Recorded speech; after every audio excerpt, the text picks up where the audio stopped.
Hello students, आज हम discuss करेंगे लेसन नंबर 6 लाइफ प्रोसेसेस, जो क्लास 10 का टॉपिक है, लेसन है। और ये चैप्टर बायोलॉजी के हिसाब से बहुत ज़्यादा इम्पॉर्टेंट है। तो हम स्टार्ट कर देंगे। ये फ्लो चार्ट बनाया हुआ है कि जितने भी हमारे प्लांट्स हैं, एनिमल्स हैं, वो सभी अलाइव हैं। ठीक है, वो क्यों अलाइव है, हमें कैसे पता चलेगा कि वो लिविंग है या नॉन लिविंग है। लिविंग थिंग्स की कुछ करेक्टरिस्टिक्स होती हैं, जितने भी लिविंग ऑर्गेनिजम्स होते हैं उनकी कुछ करेक्टरिस्टिक्स होती हैं। देखिए जैसे क्या बना है, पहली बार में वो क्या करेंगे, मूवमेंट करते हैं। नंबर 2 पे वो ग्रो करेंगे, उनको एयर चाहिए, वाटर चाहिए फॉर देयर सर्वाइवल। वो रिस्पॉन्ड करते हैं, रिस्पॉन्स देते हैं। रिस्पायर, रिस्पायर का मतलब वो ऑक्सीजन को क्या करते हैं, इनहेल करते हैं और कार्बन डाइऑक्साइड को रिलीज करते हैं। या प्लांट्स के केस में कार्बन डाइऑक्साइड को वो इनहेल करते हैं और वो बाय प्रोडक्ट में क्या बनाते हैं, ऑक्सीजन बनाते हैं। तो एक्सक्रीट, वो वेस्ट मटेरियल अपने बॉडी से बाहर निकालते हैं और क्या करते हैं, प्रोड्यूस यंग वंस, अपने जैसे ही ऑर्गेनिजम्स को प्रोड्यूस करते हैं। तो जिन ऑर्गेनिजम्स के पास इनमें से कोई भी एक प्रॉपर्टी भी चाहे हो ना, सारी की सारी हो तो बहुत बढ़िया, अगर एक भी हो तो हम बोल सकते हैं कि वो क्या है, वो अलाइव हैं। अब देखिए प्लांट्स के केस में और एनिमल्स के केस में, अब प्लांट्स एक जगह से दूसरी जगह पे नहीं जाते, तो आप पूछे बताइए मुझे वो मूवमेंट कैसे करेंगे। एनिमल्स तो एक जगह से दूसरी जगह पे जाते हैं तो हम बोल देते हैं कि वो मूवमेंट कर रहे हैं, लेकिन जो प्लांट्स हैं वो तो एक जगह से दूसरी जगह पे नहीं जाते, वो तो फिक्स रहते हैं सॉइल में, फिर वो कैसे मूवमेंट करते हैं। यस, वो मूव करते हैं टुवर्ड्स सनलाइट, ग्रेविटी, वाटर। ठीक है, सनफ्लावर होता है, जो सनफ्लावर क्या करता है, जहाँ पे सन की डायरेक्शन होती है अपने आप को वैसे वैसे चेंज करता रहता है ना वो। तो इस तरह से जो प्लांट्स होते हैं वो क्या करते हैं, अपनी मूवमेंट शो करते हैं। अब जो रूट्स होती हैं वो हमेशा डीप अंडर द अर्थ जाती रहती है ना, सॉइल में डीप जाती जाती हैं। क्यों? क्योंकि वो ग्रेविटी की तरफ क्या कर रही होती हैं, अट्रैक्ट कर रही होती हैं। तो इसी तरह से जो है प्लांट जो है अपने इन फीचर्स के साथ, इन छोटे छोटे मूवमेंट्स के साथ जो है वो शो करते हैं अपनी मूवमेंट। अब प्लांट ग्रो करते हैं, हम सीड ग्रो करते हैं, सीड से छोटा सा बेबी प्लांट आता है, सैपलिंग जिसको बोलते हैं, और बाद में वो बड़ा होकर कुछ समय के बाद क्या बन जाता है, ट्री बन जाता है ना। और एक होता है मिमोसा पुडी का एक प्लांट होता है हमारे पास, जिसको touch me plant, touch me not भी बोलते हैं। जिसको टच करे तो वो क्या करता है, अपनी लीव्स को क्लोज कर देता है। तो इस तरह से जो प्लांट्स हैं वो अपनी मूवमेंट को शो करते हैं। अब हम बात करते हैं एनिमल्स की। एलिमेंट्स का बहुत आसान है, एनिमल्स जंप कर सकते हैं, फ्रॉग जंप कर देता है, करता है ना जंप। बर्ड्स की बात करें तो बर्ड्स वो फ्लाई करते हैं स्काई में। फिशेस कैसे मूवमेंट, फिशेस कैसे शो करती हैं कि वो अलाइव है, वो बेटा स्विम करती हैं। डॉग क्या करता है, अपनी टेल हिलाता है, ऐसा होता है ना।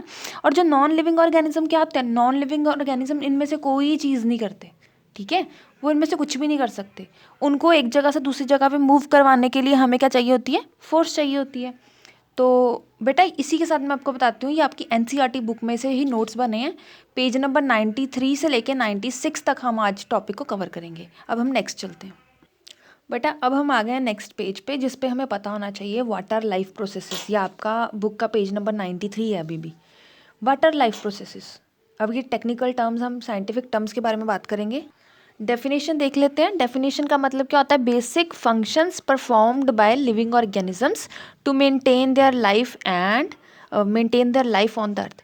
बेसिक फंक्शंस जो भी परफॉर्म किए जाते हैं लिविंग ऑर्गेनिजम्स को, living organisms basic function perform करते हैं अपने रहने के लिए अर्थ पे, तो उसको क्या बोलते हैं, लाइफ प्रोसेसेस। वो क्या करते हैं, वो मूव करते हैं।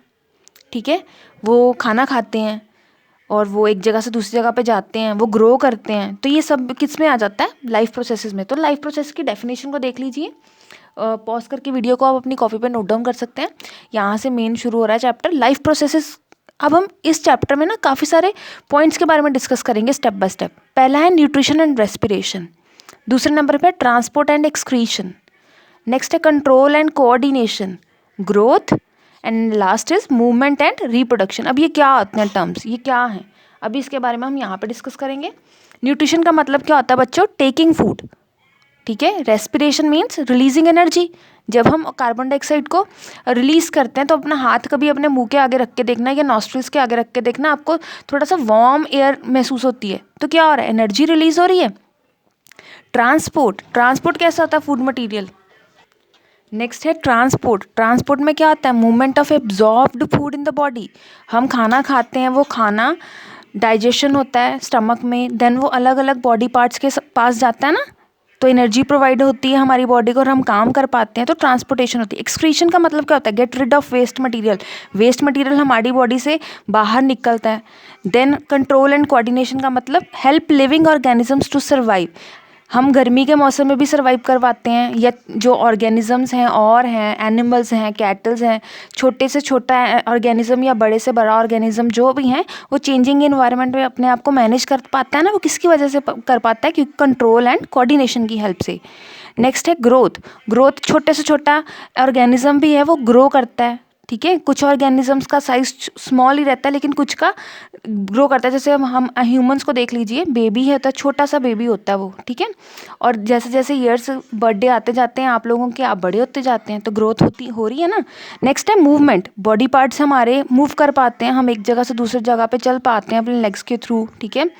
एंड रिप्रोडक्शन ह्यूमंस क्या करते हैं, मैमल्स जितने भी होते हैं वो क्या कर रहे हैं? रिप्रोड्यूस कर रहे हैं ना ऑर्गेनिजम्स को।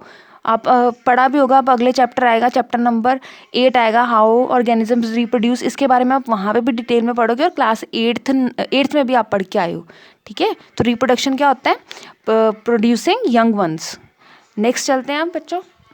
नाउ स्टूडेंट्स, हमने पेज नंबर 94 तक कर लिया। अब हम न्यूट्रिशन के बारे में पढ़ेंगे, तो let's to start doing it.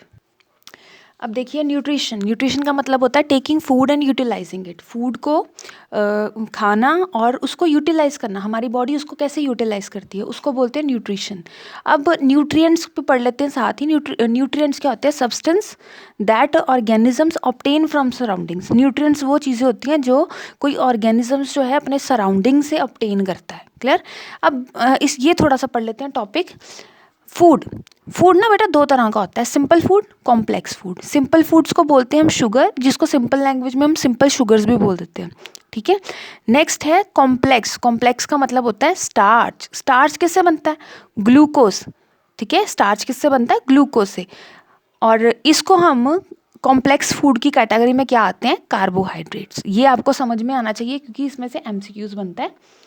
And next चलते हैं। ये जो शुगर ग्लूकोज होता है बेटा, ये पाउडर की फॉर्म में होता है और ये सिंपलेस्ट फूड होता है और हमारी बॉडी में इजीली एब्जॉर्ब हो जाता है। आपने खाया भी होगा ये, पिया भी होगा ये। गर्मियों में हम लिक्विड पानी में डालते हैं ग्लूकॉन डी, ये वही ग्लूकोज होता है। और बेटा ये जो स्टार्च ये होता है ना, कार्बोहाइड्रेट्स, ये कॉम्प्लेक्स फूड की कैटेगरी में आता है। जैसे वीट, राइस, पोटैटोज, इन सब में बहुत ज़्यादा स्टार्च होता है, तो हम बोल सकते हैं कि वीट में कार्बोहाइड्रेट्स होता है, राइस में कार्बोहाइड्रेट्स होता है एंड पोटैटोज में कार्बोहाइड्रेट्स होता है। ये दोनों का क्या करते हैं? हमें एनर्जी देते हैं। इसी तरह से फूड की कैटेगरी में और क्या आते हैं? फैट्स आते हैं, प्रोटीन्स आते हैं, ठीक है। अब हम पढ़ते हैं ये food taken by organisms contain large number of nutrients. हम जो भी खाना खाते हैं ना, उन सब में लार्ज नंबर ऑफ न्यूट्रिएंट्स होते हैं। जैसे न्यूट्रिएंट्स क्या क्या हो गए? विटामिन्स हो गए, मिनरल्स हो गए, और क्या हो गए? ये स्टार्च, कार्बोहाइड्रेट्स, फैट्स, प्रोटीन्स, ये सब न्यूट्रिएंट्स हैं। तो न्यूट्रिशन की अब डेफिनेशन देखेंगे। न्यूट्रिशन क्या होता है? ये एक प्रोसेस होता है जिसमें हम इनटेक करते हैं न्यूट्रिएंट्स को। कार्बोहाइड्रेट्स, फैट, प्रोटीन, इन सबको क्या करते हैं? हम इनटेक करते हैं। इनटेक का मतलब होता है खाते हैं, तो उनको क्या बोलते हैं? Nutrition. Now student, next is modes of nutrition. कितने तरह के न्यूट्रिशन होते हैं? मोड्स का मतलब क्या होता है? मेथड फूड को ऑब्टेन करना, ठीक है। 2 मोड्स होते हैं सिंपली, ऑटोट्रॉपिक, हिट्रोट्रॉपिक। सब बच्चों को पता है, ये छोटी क्लासेस में पढ़ के आए हो सारा कुछ ही। ऑटोट्रॉपिक का मतलब क्या होता है? Self nutrition. हिट्रोट्रॉपिक का मतलब nutrition obtained from others. Plants क्या होते हैं? ऑटोट्रॉपिक होते हैं। क्यों? क्योंकि वो अपना खाना खुद बनाते हैं। ऑटो का मतलब सेल्फ है, ट्रॉपिक का मतलब न्यूट्रिशन है। और जो ऑर्गेनिज्म अपना खाना खुद बनाते हैं वो किसकी हेल्प से बनाते हैं? कार्बन डाइऑक्साइड की, वाटर की, सनलाइट की, ठीक है। तो ऑटोट्रॉप क्या हो गए? प्लांट्स हो गए, ठीक है। अब ये जो कार्बन डाइऑक्साइड एंड H2O है, ये क्या है? ये आपके हैं इनऑर्गेनिक सब्सटेंसेस। क्लियर? अब हम पढ़ेंगे हिट्रोट्रॉपिक के बारे में। यस, अच्छा, ऑटोट्रॉपिक के बारे में भी रह गया थोड़ा सा पॉइंट और देखेंगे। ऑटोट्रॉपिक जो ऑर्गेनिजम्स होते हैं जैसे प्लांट्स, इनमें एक पिगमेंट होता है, ग्रीन पिगमेंट होता है जिसको हम क्लोरोफिल बोलते हैं। ये क्लोरोफिल का काम क्या? यहाँ से क्वेश्चन आता है, what is the function of chlorophyll? Green pigment को क्लोरोफिल बोलते हैं। कहाँ पे होता है? लीव्स में प्रेजेंट होता है। ये क्या करता है? ट्रैप करता है सनलाइट। ट्रैप का मतलब होता है इकट्ठी करता है ये सनलाइट। और सनलाइट किस में यूज होती है? सनलाइट एक तरह की एनर्जी तो है, sunlight is a form of energy, तो ये एनर्जी को यूज कर रहा है किसको क्यों यूज़ कर रहा है? ताकि वो कंबाइन कर दे ऑर्गेनिक इनऑर्गेनिक सब्सटेंसेस को। इनऑर्गेनिक सब्सटेंसेस कौन से होते हैं? कार्बन डाइऑक्साइड एंड वाटर, इनको हम इनऑर्गेनिक सब्सटेंसेस बोलते हैं। तो ये लाइन काफ़ी इंपॉर्टेंट है, क्वेश्चन आ सकता है इसमें से। नेक्स्ट है हिट्रोट्रॉपिक न्यूट्रिशन। हिट्रोट्रॉपिक का मतलब hetero means other, nutrition, trophic means nutrition. तो जो ऑर्गेनिज्म अपना खाना खुद नहीं बनाते लेकिन अपने फूड के लिए दूसरों पर डिपेंड करते हैं, उनको वो हम बोलते हैं हिट्रोट्रॉप्स। कौन कौन से ऐसे लोग हैं? हम भी तो अपना खाना, अरे किचन में तो हम खुद ही बनाते हैं, लेकिन वो जो वेजिटेबल्स बने, पोटैटो बना, टोमेटो बना, और भी कई सारे वेजिटेबल्स फ्रूट्स बने, तो वो हमने नहीं ना बनाए, वो तो प्लांट्स ने बनाए। तो इसलिए हम क्या बोलेंगे? Man, dog, cat, deer, tiger, जितने भी एनिमल्स हैं, हम लोग हैं, ये क्या है? हिट्रोट्रॉप्स हैं। अब हिट्रोट्रॉप्स डिपेंड अपॉन अदर, फिर से वही लाइन आ गई। अब टाइप्स ऑफ हिट्रोट्रॉप्स, यहाँ पे बच्चे कंफ्यूजन कर जाते हैं थोड़ा सा। हिट्रोट्रॉप्स के टाइप होते हैं। अब वो वाली कैटेगरीज के बारे में बात करेंगे जो अपना खाना खुद नहीं बनाते। अब 3 कैटेगरीज है main, saprotrophic and parasitic, holozoic. अब सेप्रोट्रॉपिक पढ़िए। Obtain food from dead and decaying plants and animals. जो ऑर्गेनिजम्स अपना खाना मरे हुए जानवरों को, डेड प्लांट्स को खाते हैं, उनको बोलते हैं saprotrophic. Parasitic, organism feed on another living organism. इसकी सबसे ज़्यादा इजी एग्जांपल और सबसे फनी एग्जांपल यही है, लाइस, जुएं। जुएं जो गर्ल्स के या बॉयज़ के सर पे पड़ जाती हैं, और वो किसकी एग्जांपल है? पैरासाइटिक की। ठीक है, टिक्स हो जाती हैं। जोक आपने देखा होगा, काफ़ी सारे जो गाँव में बच्चे रहते हैं उनको ज़्यादा पता होगा कि बफलोज पे, काउस पे जो होते हैं वो जोक वगैरह लग जाती है, एक छोटी से टेप वॉर्म वगैरह हो जाते हैं, तो उनको हम बोलते हैं पैरासाइट, जो कि बॉडी को नुकसान तो नहीं पहुँचाते लेकिन अपने खाने के लिए दूसरी बॉडी पे डिपेंड करते हैं। एंड नेक्स्ट है होलोजोइक। होलोजोइक में मतलब क्या है? फीड कर खाते हैं, वो सॉलिड फूड खाते हैं। हम लोग होलोजोइक हैं क्योंकि हम सॉलिड फूड खाते हैं। ठीक है, अब हम नेक्स्ट डिटेल में पढ़ते हैं इसको। अब बच्चों फिर से इन तीनों को हम डिस्कस करेंगे। सेप्रोट्रॉपिक क्या होता है? फंगी एंड बैक्टीरिया, ये सेप्रोफाइट्स हैं। ये क्या करते हैं? ब्रेक डाउन करते हैं कॉम्प्लेक्स मॉलिक्यूल्स को जो डेड मैटर में होता है और उसको कन्वर्ट करते हैं सिंपल सब्सटेंसेस में। ठीक है, सेप्रोट्रॉपिक क्या होते हैं? वो डेड एनिमल्स और प्लांट्स को खाते हैं ना, तो डेड जो होते हैं तो वो उनको ना, वो उनके ऊपर क्या करते हैं? बहुत सारे कॉम्प्लेक्स सा जो मॉलिक्यूल्स होते हैं, जैसे उनकी बॉडी है, अब उसको वो छोटे छोटे केमिकल रिएक्शंस करते रहते हैं और वो क्या करते हैं? सिंपलर सब्सटेंसेस में उसको ब्रेक कर देते हैं। एग्जांपल है हमारे पास मशरूम। आपने देखा होगा काफ़ी सारे गंदे सी जगह पे मशरूम होते हैं। ठीक है, तो क्या होता है? वो सेप्रोट्रॉपिक न्यूट्रिशन। फंगी और बैक्टीरिया भी उस तरह की एग्जांपल है। नेक्स्ट है पैरासाइटिक। पैरासाइटिक मतलब राउंड वॉर्म देखा होगा आपने।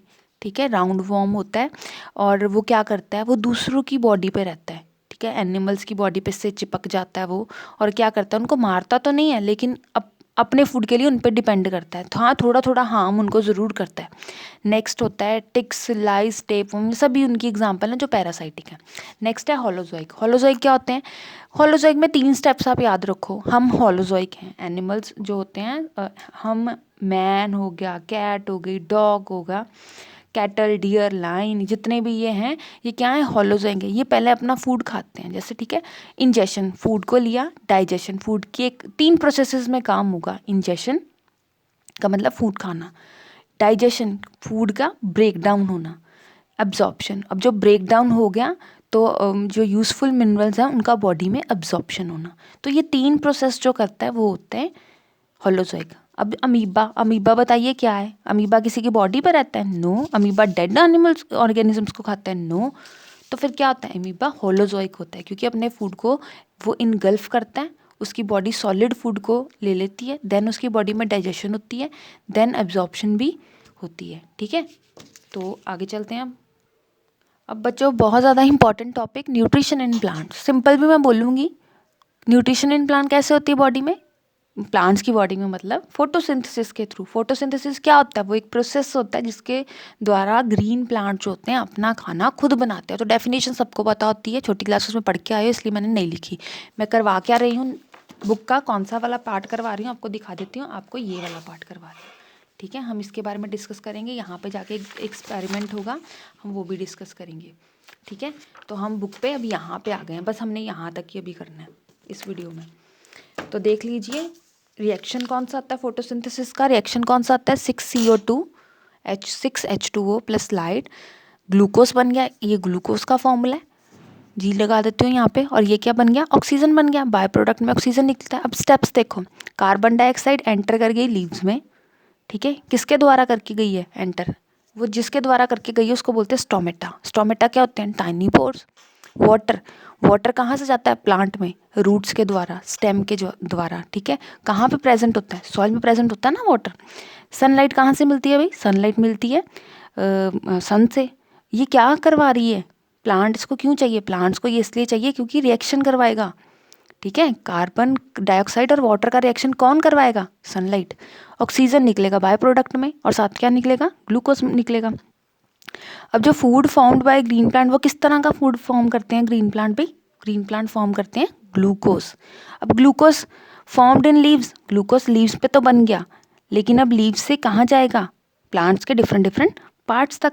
और ग्लूकोज और स्टार्च मिलके क्या बना देते हैं, कार्बोहाइड्रेट्स। कार्बोहाइड्रेट्स क्या होते हैं भाई, बताइए। कार्बोहाइड्रेट्स होते हैं हमारे inorganic, sorry complex food, yes.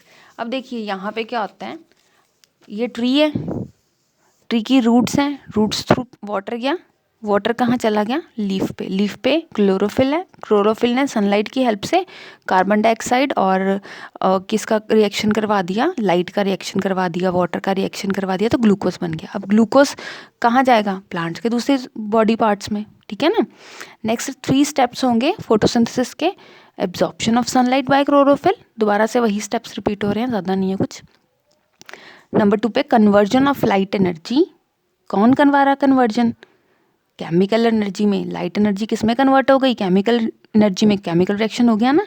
होगा क्या, वाटर मॉलिक्यूल स्प्लिट हो जाएंगे, हाइड्रोजन अलग हो जाएगा वाटर से, ऑक्सीजन अलग हो जाएगा, और कार्बन भी अलग हो जाएगा ऑक्सीजन से, ठीक है। तो कार्बन ने मिलके क्या बना दिया, कार्बन ने मिलके कार्बोहाइड्रेट्स के साथ क्या बना दिया, ग्लूकोज। कार्बन के साथ, ये देखो ग्लूकोज का फॉर्मूला आता है ना यहाँ पे, देखो कार्बन डाइऑक्साइड भी स्प्लिट हो जाएगा, हाइड्रोजन और ऑक्सीजन भी अलग अलग हो जाएंगे, ऑक्सीजन अलग बन जाएगा और ये कार्बन और हाइड्रोजन मिलके क्या बना देंगे, glucose. And I think that's it. इसके बाद एक छोटा सा एग्जाम्पल होता है, सॉरी एक्सपेरिमेंट होता है, जिसमें हम बताते हैं कि why sunlight is necessary for photosynthesis. अब आप इसके बाद, इस वीडियो के बाद उसको देखेंगे, एंड हम नेक्स्ट जो है करेंगे, यस फिर नेक्स्ट करेंगे। Thank you for watching.